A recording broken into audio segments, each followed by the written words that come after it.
The Velthary diplomatic ship came out of hyperspace like a giant metal insect. It was black and shiny, with long legs that folded against its body. The ship moved slowly toward the space station called Horizon's Edge, where humans waited to meet their first alien visitors. Ambassador Linda Monroe stood at the front of the welcome party. She was a tall woman with gray hair and calm eyes. She had spent 30 years learning how to talk to difficult people, but she had never talked to aliens before. Nobody had. Behind her stood 12 other humans. Scientists, translators, security officers, and one person who should not have been there at all. His name was Cooper Hayes, and he was 22 years old.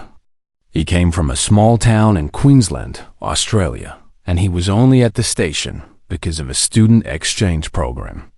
He was supposed to watch and learn. He was not supposed to do anything important.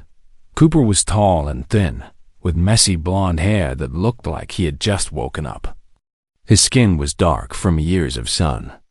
He stood with his hands in his pockets, looking around the docking bay like he was waiting for a bus stop. The Velthary ship connected to the station with a loud hiss. The doors opened and cold air rushed out. Then the aliens came through. Linda had seen pictures, but pictures were not the same as real life. The Velthary looked like someone had mixed a praying mantis with a centipede and made it 7 feet tall. They had hard shells that were dark green and brown. Their heads had large eyes that saw in all directions. Their mouths were full of small moving parts that clicked when they talked. There were 7 of them. The leader was bigger than the others. His shell had gold marks on it. The translation machine told Linda that his name was High Arbiter Zixtan. "We have come far to see if your species is ready," Zixtan said. His voice through the translator was flat and cold. Many young species fail this test. They are weak. They are afraid. They do not belong among the stars. Linda smiled her best diplomatic smile. "High Arbiter, on behalf of all humanity, we welcome you to Horizon's Edge. We hope that our meeting today will be the start of a long and peaceful friendship between our peoples." She had practiced this speech many times. She had more words ready, but she never got to say them. Cooper had wandered away from his spot. He was now standing very close to one of the Velthary guards. The guard was holding a long staff with strange metalwork on it. Cooper was looking at the staff like it was the most interesting thing he had ever seen. "Make, this is beautiful," Cooper said. He reached out and touched the staff. "What's this made of?" "Looks a bit like the obsidian we got back home." Everything stopped. The Velthary guards pointed their weapons at Cooper. The clicking sounds from their mouths became loud and angry.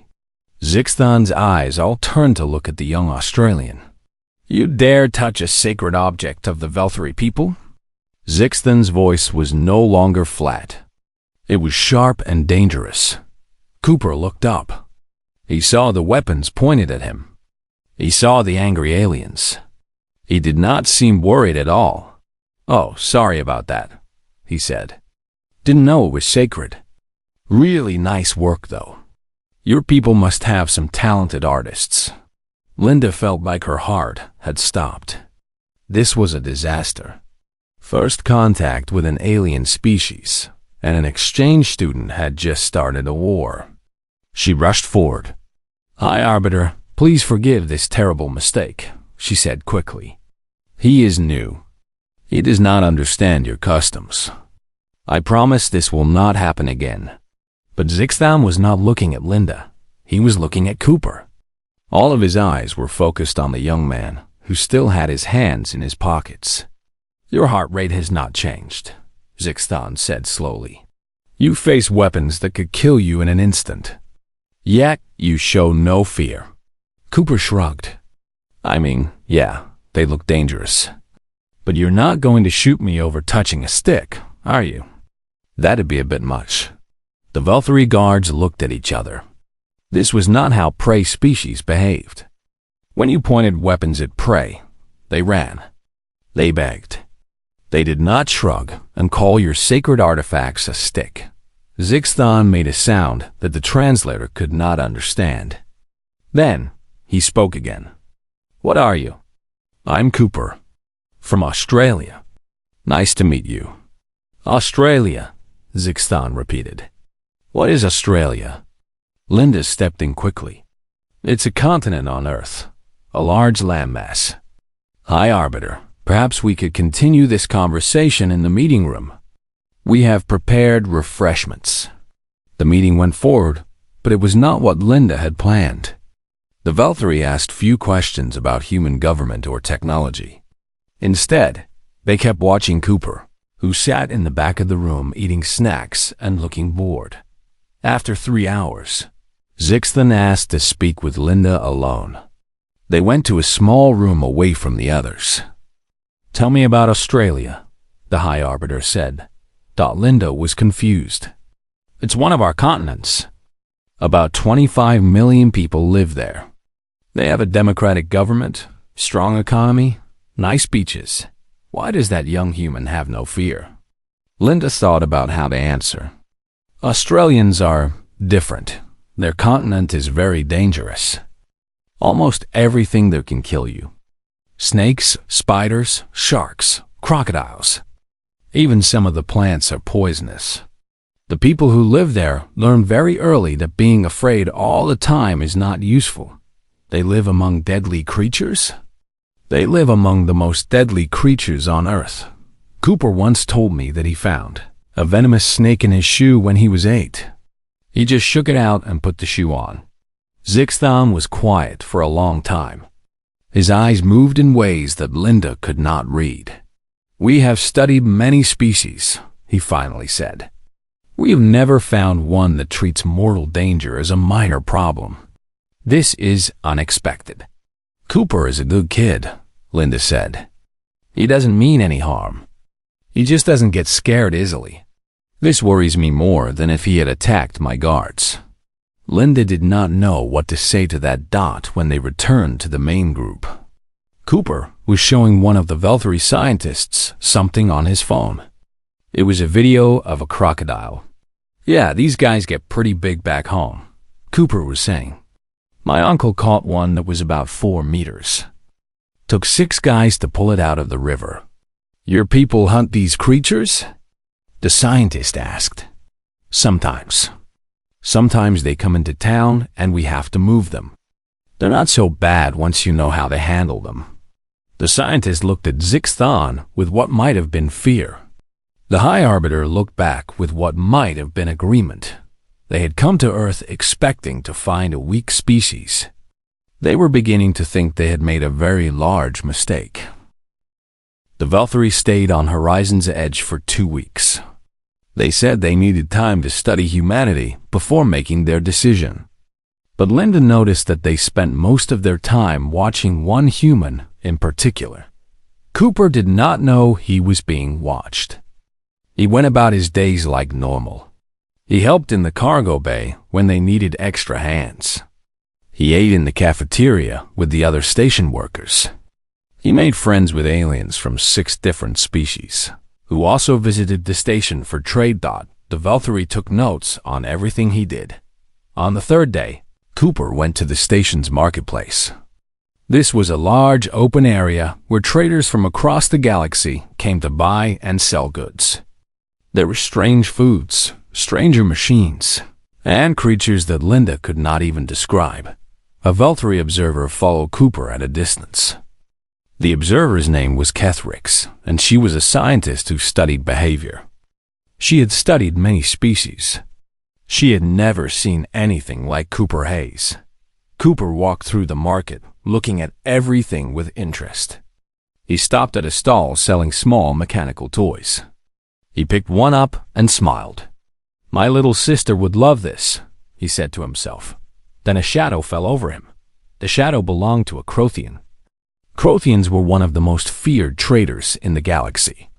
They stood 8 feet tall, with gray skin like stone. They had 4 arms, each one thick with muscle. Their faces had 2 small eyes and a mouth full of teeth like broken glass. Most important, They had tusks that came out of their lower jaw. These tusks were strong enough to break metal. The Crothian looked down at Cooper. Most species ran away from Crothians. The ones who did not run usually tried to look as small as possible.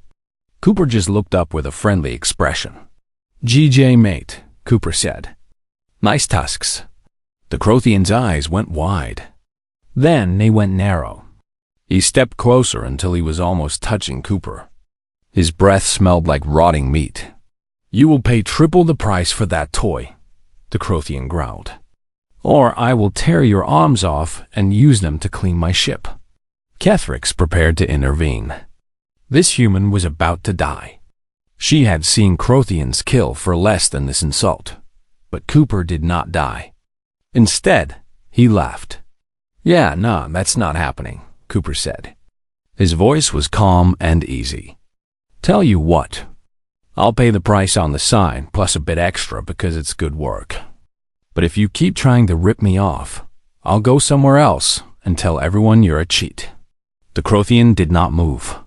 He seemed frozen. Nobody talked to Crothians this way. Nobody. Cooper reached into his pocket and pulled out some credit chips. He counted out the correct amount plus 10%. He put the chips on the counter, picked up the toy, and walked away. He was whistling a song. The Crothian stood there for a long time. Then he picked up the credits with shaking hands. Kethrix wrote in her notes, "Subject shows no fear response to physical threats. Treats violent intimidation as minor inconvenience. Possibly damaged? Requires more study." That evening, the Velthary Council met in their ship. Zixthon listened to Kethrix's report. "He laughed at a Crothian," Kethrix said. "The Crothian threatened to kill him. He laughed and offered a fair price. What happened to the Crothian? He took the payment and did nothing. I believe he was too confused to act." Another council member clicked his mandibles. "Perhaps this human is mentally ill, broken in some way that prevents him from feeling fear." "I do not think so," Kethrix said. "I have watched him for days. He feels emotions normally. He laughs at jokes. He misses his family. He gets frustrated when his computer does not work. He just does not seem to think that danger is worth being afraid of." Zixthon had been thinking about this problem for days. He finally spoke. "I want to know more about where he comes from. Request a meeting with Ambassador Monroe. I wish to learn about Australia." The next morning, Zixthon sat in Linda's office. She had prepared a presentation about Australia with pictures and maps. The continent was separated from the rest of Earth's landmass for millions of years, Linda explained. During that time, the animals evolved differently than anywhere else. Many of them became extremely dangerous. She showed a picture of a snake. This is a brown snake. It is the second most venomous snake on Earth. There are millions of them in Australia. Cooper's family finds them in their house regularly. And they continue to live there? They've lived there for generations. She showed more pictures. Spiders with venom that caused terrible pain. Jellyfish that could kill in minutes. Crocodiles that ate anything they could catch. Sharks that swam close to popular beaches. And these are just the animals, Linda said. The continent also has extreme heat, dangerous floods, and bushfires that can destroy entire towns. Everything about Australia is trying to kill the people who live there. Yet they stay. They love it there. Cooper talks about Queensland like it's paradise. Zixthon processed this information. So this human was raised in an environment where death was always close. And instead of leaving, his people adapted. They learned to see danger as normal. That's one way to put it. Do all Australians behave like Cooper? Linda thought about the Australians she had known. More or less. Some are more careful than others. But they all have this attitude, like nothing is really that big of a deal. They have a saying, "She be right." It means everything will be okay. They say it even when things are clearly not okay. This is disturbing. I've always found it comforting, actually. Zixthon stood up. He was quiet for a long moment. Ambassador Monroe, I must tell you something. My people came here expecting to find a weak species. We have found weak species many times before. We guide them. We protect them. Sometimes we rule them. This is how the galaxy works. Linda kept her face calm. And what do you think now? I think we have made an error. I think humanity is not what we expected. And I think that young man from Australia is the most frightening creature I have ever encountered. Cooper? He's harmless. That is exactly what makes him frightening. He faced a Crothian without fear. A Crothian ambassador. Species with armies have feared them. And your exchange student laughed at one and offered him a fair price. Linda did not know what to say. I must report to my government, Zixthon said. They will want to know about Australia. They will want to know how many Australians there are. They will want to know if the rest of humanity is like them. What will you tell them? Zixthon walked to the door. He stopped and looked back at Linda. I will tell them the truth. That we came to test humanity, and instead, humanity has tested us. And I am no longer certain who passed. He left. Linda sat alone in her office for a long time, thinking about what he had said. Then she smiled. Maybe sending Cooper had not been a mistake after all. The attack came on a Tuesday. Cooper was in the cafeteria eating breakfast when the alarm started. Red lights flashed on the walls. A voice on the speakers said words he had never heard before. Hostile breach in Sector 7. All personnel to emergency stations. Around him, people started running. Some ran toward the exits. Others ran toward their posts. Cooper finished his toast and stood up. He was not sure where he was supposed to go. Then the station shook. Hard. Cooper grabbed a table to stay on his feet. Through the windows, he could see another ship attached to the station. It was not a Velthury ship. It was black and covered in sharp metal spikes. It looked angry. His communicator buzzed. It was Linda. Cooper, where are you? Cafeteria. What's going on? Zirathi attack. They're a hostile species. We think they want to stop humanity from joining the galactic community. You need to get to the secure bunker right now. Section B, Level 3. Right, on my way. But the way to Section B was blocked. Cooper turned a corner and found a group of aliens he had never seen before. They were tall and thin, with skin like dark purple leather. They had long arms with too many joints. Their eyes were solid black. They saw Cooper. They raised their weapons. Cooper ran. He had grown up running from things. Snakes, angry birds. At one time, a wild pig chased him through his grandmother's yard. He knew how to move fast when he needed to. The Zirathi fired their weapons. Cooper felt something like electricity pass by his head. He turned down a side corridor, then another, then found a maintenance hatch and pulled himself through. The maintenance tunnels were small and dark. Cooper crawled through them, listening to the sounds of fighting above. He could hear screaming. He could hear weapons firing. He could hear things he did not want to think about. His communicator buzzed again. This time, it was Danny Ortega, the security chief. Cooper, are you alive? Yeah, I'm in the maintenance tunnels. Couldn't get to the bunker. Stay there. Stay hidden. We're losing ground out here.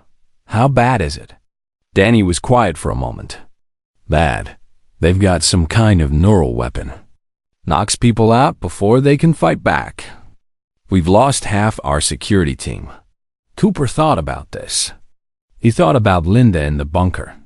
He thought about the Velthury, who were probably locked in their ship. He thought about all the regular people on the station, who had no idea how to fight. Then he thought about the Zirathi he had seen. tall and thin with too many joints in their arms. Danny, how many of them are there? At least 50. Maybe more. Why? These tunnels go all over the station, don't they? Cooper, no. Whatever you're thinking, don't do it. Just answer the question. Danny sighed. Yes, the maintenance tunnels connect to every section, including the areas they've taken over. And they don't know about the tunnels? Probably not. Cooper, I'm serious. Stay where you are. Help is coming. Cooper did not answer. He had already started moving. He found the engineering bay through a tunnel access hatch. The room was empty. Everyone had evacuated, but the tools were still there. Cooper looked at what was available. He found a plasma welder, which was like a very hot cutting torch.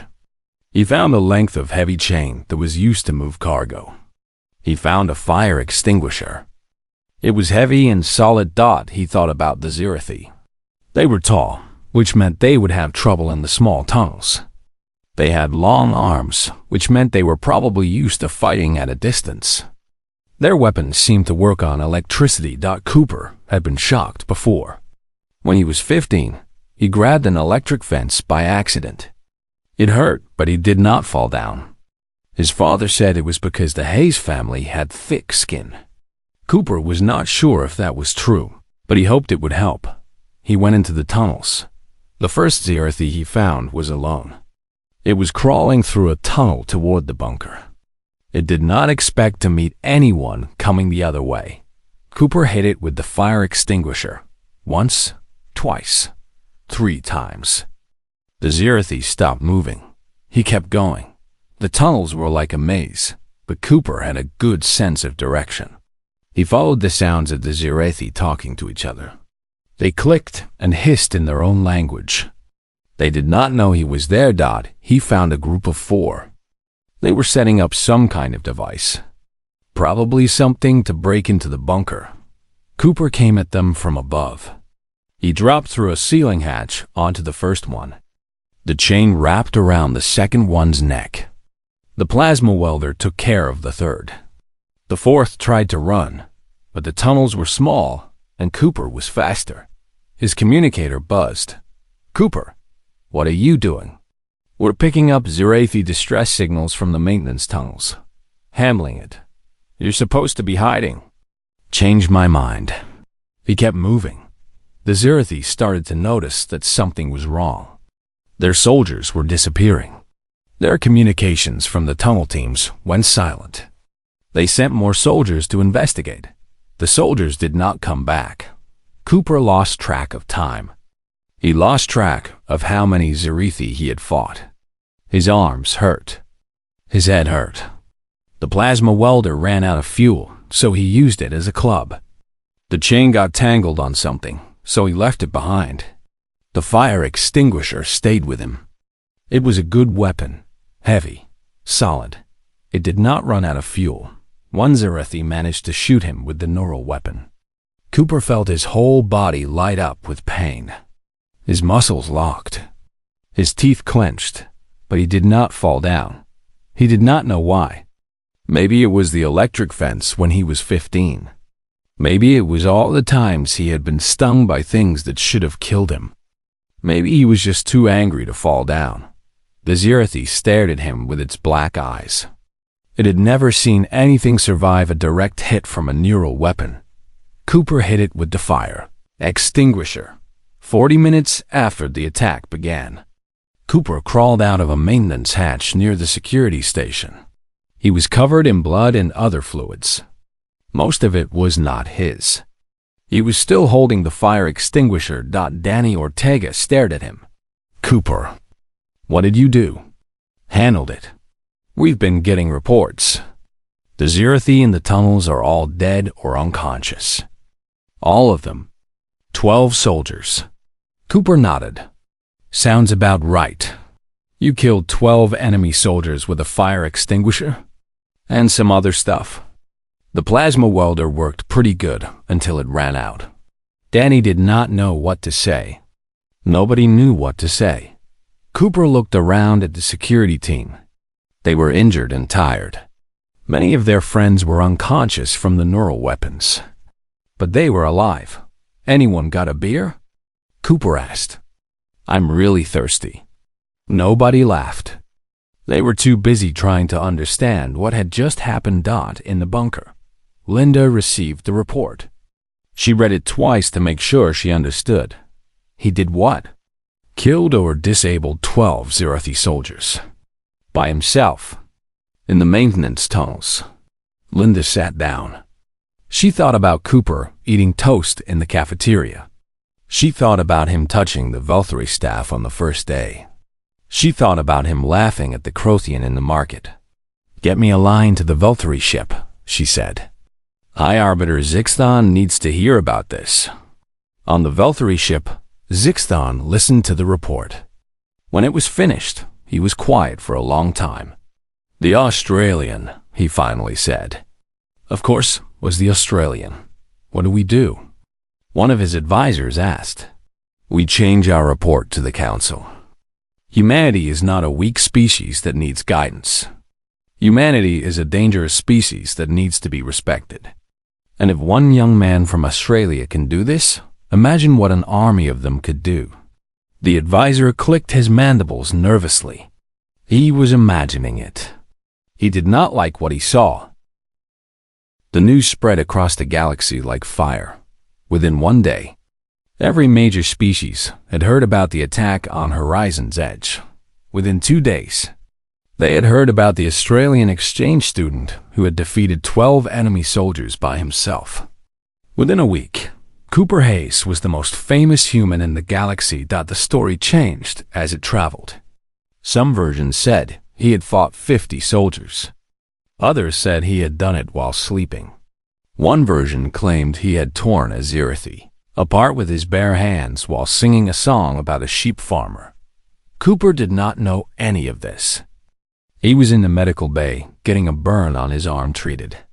The plasma welder had been hot, and he had not been careful. The doctor, a woman named Sarah Park, wrapped the burn while shaking her head. You're lucky to be alive, she said. I've been lucky my whole life, Cooper said. One time, I stepped on a stonefish. Hurt like hell, but I'm still here. What's a stonefish? Most venomous fish in the world. They hide in the sand and look like rocks. Step on one, and you wish you were dead. Sarah stared at him. And you just stepped on one? Was swimming at the beach. Happens sometimes. She finished wrapping his arm. You're done. Try not to fight any more aliens for at least a week. No promises. While Cooper rested, the Velthary High Council held an emergency meeting on their homeworld. The meeting room was enormous, filled with hundreds of Velthary leaders from across their empire. In the center, Zixthon stood alone. Our original mission was to assess humanity for membership in the galactic community, he said. We expected to find a young species, weak and afraid, in need of guidance and protection. We were wrong. He showed images from the battle, security footage from the maintenance tunnels. Cooper's face as he fought, calm and focused, like he was doing a job that needed to be done. This human is not a soldier, Zixthon continued. He is a student. He has no combat training. He has no special genetic modifications. He is simply a normal human from a region called Australia. He showed the map of Earth with Australia highlighted. This region is unique on their planet. It evolved in isolation, and its wildlife became extremely dangerous. The humans who live there adapted. They learned to treat mortal danger as a part of daily life. They do not panic. They do not run. They handle problems and move on. A council member raised a limb. Are all Australians like this? Ambassador Monroe says yes. Some are more careful than others, but they all share this basic trait. Fear does not control them. Another council member spoke. But there are only 25 million Australians. That is a small number. True, but Ambassador Monroe also told me something else. Australia is not the only region that produces humans like this. Russia has extreme cold that should kill anyone who lives there. Parts of Africa have predators that hunt humans for food. The Amazon region is full of creatures that can kill in seconds. And all humans evolved to be what they call persistence predators. They would chase prey until it died of exhaustion. The council was silent. My recommendation is immediate acceptance of humanity into the galactic community. Full membership. Full rights. And I recommend that we make this decision public so that other species know that humanity has our support. You want us to protect them? No. I want other species to know that humanity does not need protection. I want the Zirathi and their allies to know that attacking humanity again would be unwise. The council voted. It was not even close. Humanity was accepted. On Horizon's edge, Linda received the news with tears in her eyes. 30 years of diplomatic work, and it had all come down to one Australian with a fire extinguisher. We did it, she said to her team. Full membership. Full rights. We're part of the galactic community. Everyone cheered. Everyone except Cooper, who was video calling his family. Just a bit of excitement, Mom, he was saying. Nothing to worry about. How's the dog? His mother appeared on the screen. She was a small woman with gray hair and the same calm expression that Cooper had. Good as gold. Your father had to chase another brown snake out of the garage yesterday. Third one this month? Fourth. Might need to call someone. Danny Ortega watched this conversation with horror. He had looked up brown snakes after Cooper mentioned them. They were one of the most venomous snakes on Earth. Cooper's family discussed them like minor annoyances. What's wrong? Cooper asked when he ended the call. You just told your mother about fighting 12 aliens, and she didn't react at all. She knows I can handle myself. Besides, she's dealt with worse. One time, a crocodile got into her chicken coop. She chased it out with a broom. A broom? Well, she couldn't find the shovel. Danny walked away. He needed a drink. The Zirathi Dominion reacted to the news with fear. Their attack had failed completely. Their soldiers had been defeated by a single unarmed human. And now the Velthari had accepted humanity into the galactic community, which meant any attack on humans was an attack on the entire alliance. The Zirathi leaders gathered to discuss their options. We could attack again, one general suggested, with more soldiers, better weapons, and if they have more like the Australian? Another asked, how many soldiers would we lose? He was one human. Surely the rest are not like him. The reports say he is not special. He's considered normal for his region. And his region has 25 million people. The room was quiet. What about the other regions? Russia? The Amazon? Billions more. Humans breed quickly. In a generation, there could be twice as many. The Zirathi High Commander stood. He was old and scarred from many battles. He had conquered 12 species. He had never retreated from a fight. Send the message to the human embassy, he said. Request a peace treaty. Full non-aggression agreement. Make it clear that we have no hostile intentions. Commander, we have never asked for peace. It will make us look weak. Looking weak is better than being dead. Did you see the footage from the tunnels? That human was smiling. He was enjoying himself. Whatever produces creatures like that, I do not want to fight it. The message was sent. Linda received it with surprise. She had expected more fighting, not surrender. They want peace, she told her team. The Zirathi want to sign a non-aggression treaty. Because of Cooper? Because of Cooper. And because they're afraid of what else might be out there. Imagine if we actually sent soldiers instead of exchange students. In the cafeteria, Cooper ate lunch without knowing he had ended a war before it started. He was thinking about home. He missed the beach. He missed his dog. He missed the heat and the sun and the smell of eucalyptus trees. A Vulturi scientist approached him. It was Cathrix, who had been watching him since the first day. "May I sit with you?" she asked. "Sure. Pull up a chair." Cathrix sat. She was nervous.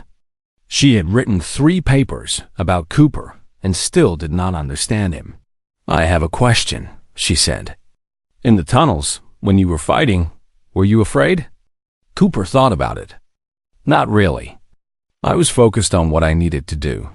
Fear doesn't help in those situations. It just slows you down. How did you learn this?" "Growing up, I guess. When you live around things that can kill you, you learn to stay calm.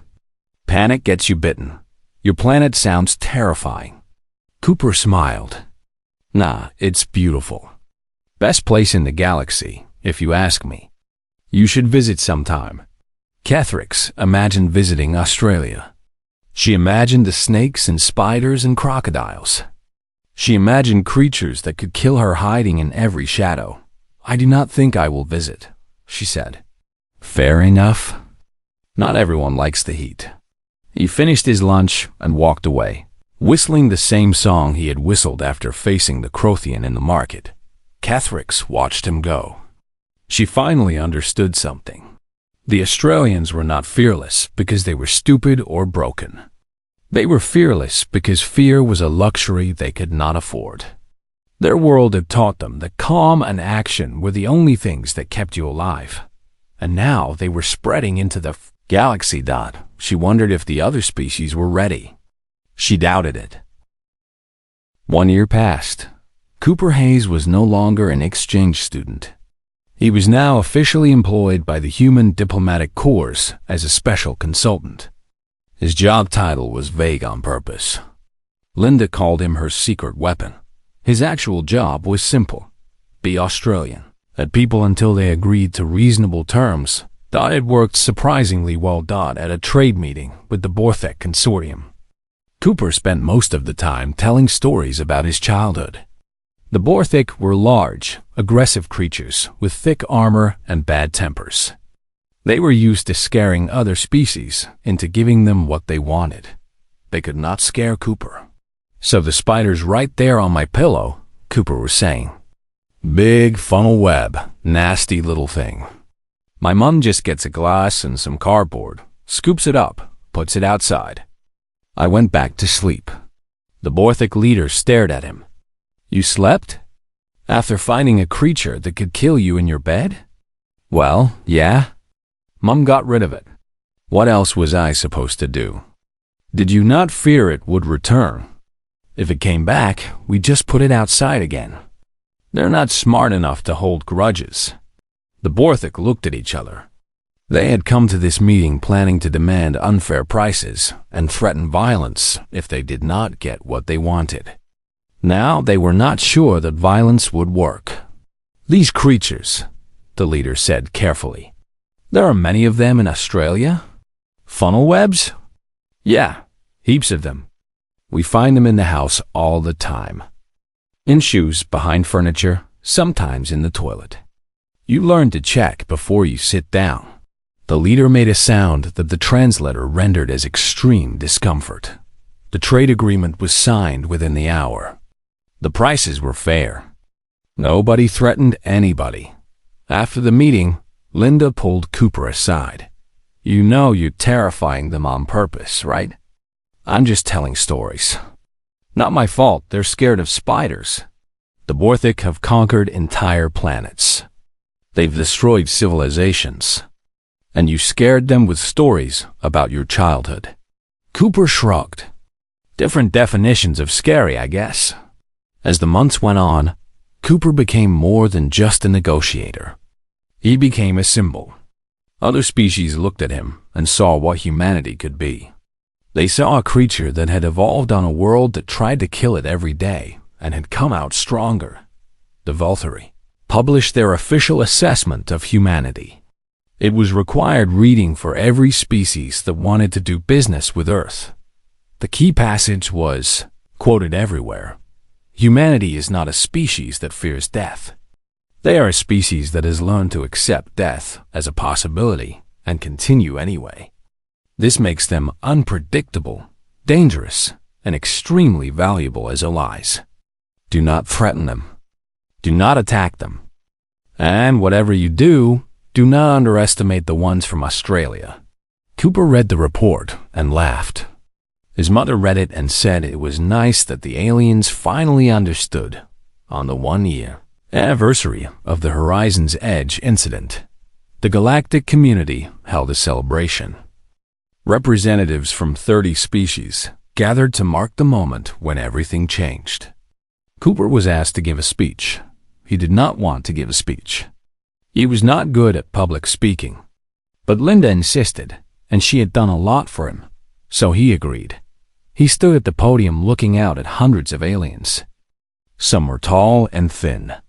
Some were short and round. Some did not have bodies in any traditional sense.